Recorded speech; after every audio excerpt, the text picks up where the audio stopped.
Aristotelianism is actually very close to Stoicism. The Stoics and Aristotle agreed on a lot of things, unlike the Epicureans, which are very different, and I'll get to those in a moment. Yeah.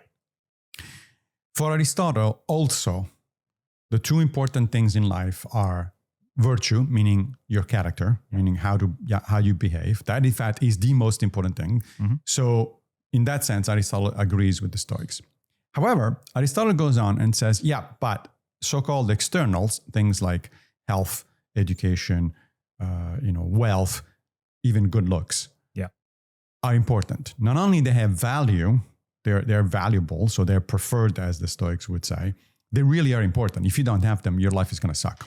It's not indifferent. That's right. They're not indifferent. Yeah, gotcha. They very much make a difference to the quality of your life.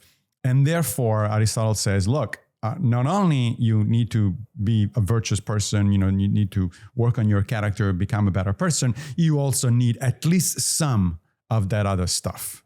Good looks, wealth, health, etc. The problem is that this makes Aristotelianism into a rather elitist philosophy because it cuts out a lot of people.